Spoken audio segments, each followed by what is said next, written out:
Hello મિત્રો, તો સ્વાગત છે તમારું એક મારા નવા બ્લોગમાં. તો મિત્રો, આપણે નાહી ધોઈને ક્યાર થઈ ગયા છીએ.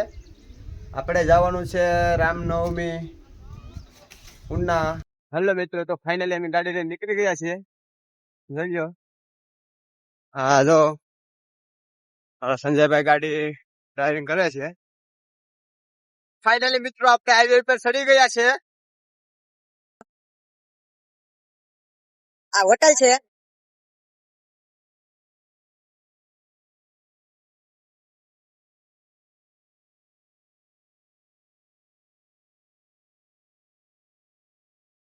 આપણે અહીંયા છે ઘરે. હવે મિત્રો, તો ફાઇનલી આપણે ઘેરે પૂગી ગયા છે. આ તમે જોઈ લેજો.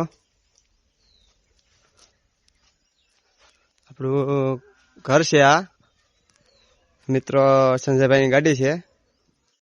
નારેલીમાં જોવા જાય આવ્યા તો આખડી એક એવું લાગે તો એકાદી લાશ પાડીને પીવાની ઈચ્છા થઈ.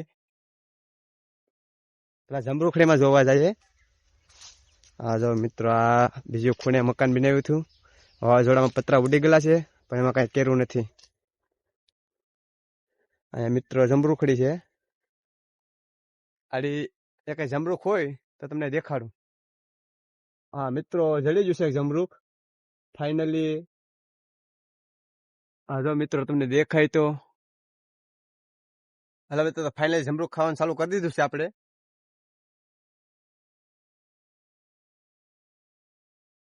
મિત્રો, તમારે ખાવું તો કોમેન્ટમાં કે વાડીએ છે જમરૂખડી.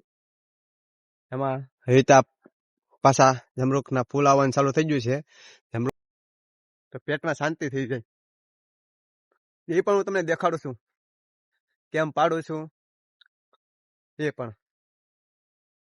હવે તો ફાઇનલી મિત્રો, આપણે નારિયેળથી લાશ પાડીને પીએ.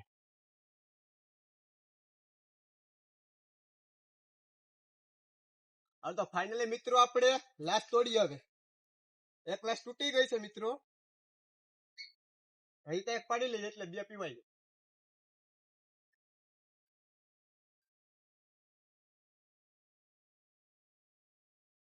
હાલો મિત્રો, બે તૂટી ગઈ છે લાશ. તમારે પણ પીવું હોય તો કોમેન્ટમાં જણાવી દો. હાલો હવે ધીમે ધીમે ઉતરીએ. આમાં નક્કી ન કરે કઈ હેઠા જઈએ.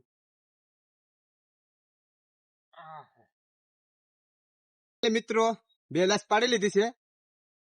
ચાલો પીને. હવે તો મિત્રો, ફાઇનલી આપણે લાશ પીવા બેઠી ગયા છે.